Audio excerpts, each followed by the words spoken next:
ونصلي على رسوله الكريم أما بعد فأعوذ بالله من الشيطان الرجيم بسم الله الرحمن الرحيم قال الله تبارك وتعالى ولن يؤخر الله نفسا إذا جاء أجلها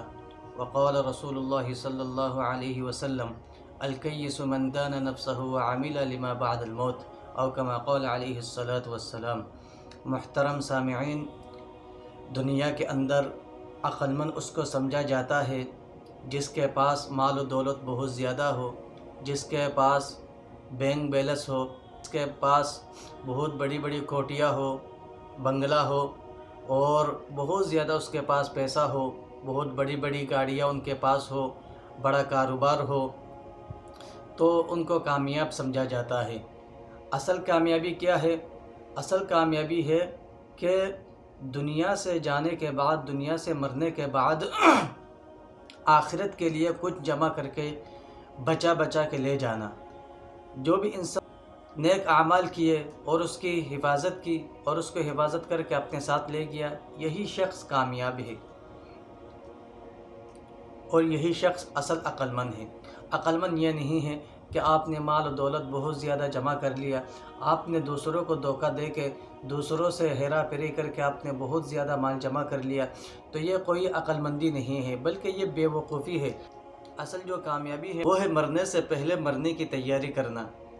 دنیا کے اندر رہتے ہوئے قیامت کی تیاری کرنا، دنیا کے اندر رہتے ہوئے اپنی جنت کو سنوارنا، دنیا کے اندر رہتے ہوئے اپنی جنت کو بچا کے رکھنا، دنیا کے اندر رہتے ہوئے جہنم سے ڈرنا، اور دنیا کے اندر رہتے ہوئے اللہ تعالیٰ کی معرفت حاصل کرنا،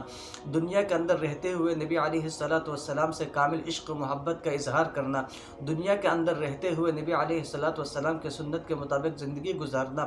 دنیا کے اندر رہتے ہوئے صحابہ کرام رضوان اللہ علیہم اجمعین کے نقش قدم پر چلنا، دنیا کے اندر رہتے ہوئے اسلاف کے نمونہ کو سامنے رکھتے ہوئے زندگی گزارنا، دنیا کے اندر رہتے ہوئے حرام حلال میں تمیز کرتے ہوئے زندگی گزارنا، اور دنیا کے اندر رہتے ہوئے پڑوسیوں سے صلہ رحمی کرنا، قرابت داروں سے صلہ رحمی کرنا، والدین کے ساتھ اطاعت گزاری کے ساتھ پیش آنا اور پڑوسیوں کے حقوق کی رعایت کرنا، حرام کاری سے بچنا اور حلال کے لیے در بدر ٹھوکریں کھانا، حلال کے لیے محنت کرنا، کوشش کرنا، جد و جہد کرنا، یہی عقل مندی ہے۔ اور دنیا کے اندر رہتے ہوئے شریعت مطہرہ کے مطابق زندگی گزارنا، اور دنیا کے اندر رہتے ہوئے علوم شرعیہ حاصل کرنا، اور دنیا کے اندر رہتے ہوئے خدمت خلق کے لیے تڑپنا، دنیا کے اندر رہتے ہوئے غریبوں کے لیے سہارا بننا، اور دنیا کے اندر رہتے ہوئے غریبوں کے لیے ہمدرد بننا، اور دنیا کے اندر رہتے ہوئے خدمت خلق کرنا، اور دنیا کے اندر رہتے ہوئے ہر قسم کے مصائب کو برداشت کرتے ہوئے، دوستوں کے مصائب کو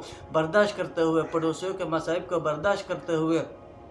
ہر قسم کی پریشانیوں کو سامنے رکھتے ہوئے صبر کرتے ہوئے زندگی گزارنا، یہی عقل مندی ہے۔ ہاں، آپ عقل مند اس وقت شمار کیا جائے گا جب آپ کی جو قبر ہے اس میں آپ کو سکون اور راحت ملے گی۔ اگر آپ کا نام اعمال میں جو حساب کتاب دیا جائے گا وہ حساب ہو بہو ٹھیک اچھی طرح نکل آئے گا، آپ عقل مند شمار کیا جائے گا، اور آپ کو عقل مند کہا جائے گا جب آپ جہنم سے بچ کر جنت پہ چلے جائیں گے، تب آپ کو عقل مند کہا جائے گا۔ نبی علیہ السلام نے فرمایا الکیس من دان نفسہ وعمل لما بعد الموت، عقل مند آدمی وہ ہے اپنے نفس کو کنٹرول میں رکھ کے اور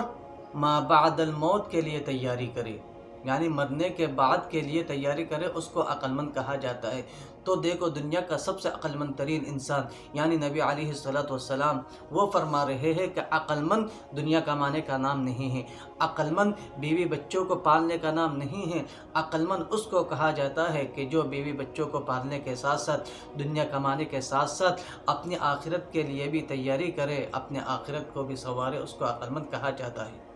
دیکھیے، موت ہر ایک کو آئے گی۔ اب ہم کیا کرتے ہیں؟ طرح طرح کے منصوبہ بندی کرتے ہیں اور موت کا خیال نہیں کرتے، یہ نہیں سمجھتے کہ اچانک موت آئے گی تو ہم ایک سیکنڈ کے لیے بھی آگے پیچھے نہیں ہو سکتا۔ بہت سارے لوگ ہیں جو یہ اعتراض کر سکتے ہیں کہ ہم نے تو دیکھا بہت ساروں کو کہ موت ان کے گلے میں آ گئی تھی لیکن وہ پھر بھی بچ گیا۔ اس طرح کے بہت سارے واقعات ہیں جن کے قریب موت آئی تھی لیکن وہ واپس چلی گئی۔ ارے وہ موت آئی تھی نہیں، وہ تو ایک تنبیہ تھی، وہ تو ایک اشارہ تھا کہ ابھی آپ کا موت کا وقت آیا نہیں ہے، آپ کے موت کا وقت آنا چاہتا ہے، قریب ہے بالکل۔ اور جب موت کا وقت آ جائے گا تو پھر ایک سیکنڈ کے لیے بھی آگے پیچھے نہیں ہو سکتا۔ اسی لیے اللہ تعالیٰ نے فرمایا وَلَن يُؤَخِّرَ اللَّهُ نَفْسًا إِذَا جَاءَ أَجَلُهَا کہ کسی بھی انسان کو ذرہ برابر مہلت نہیں دی جائے گی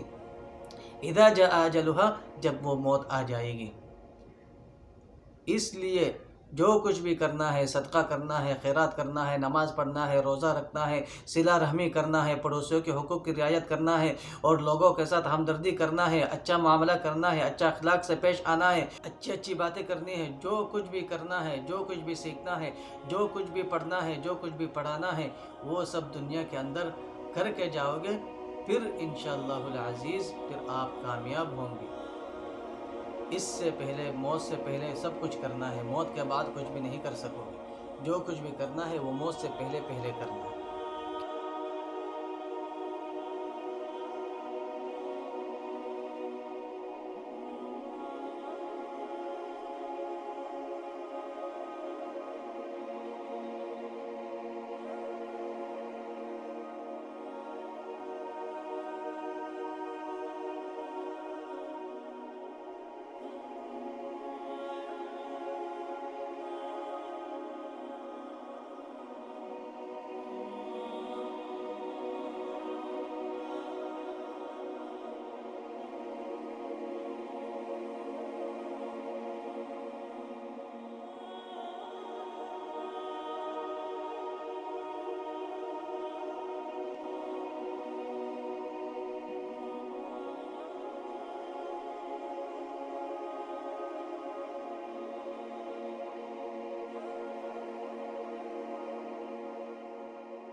یہاں آپ دیکھ سکتے ہیں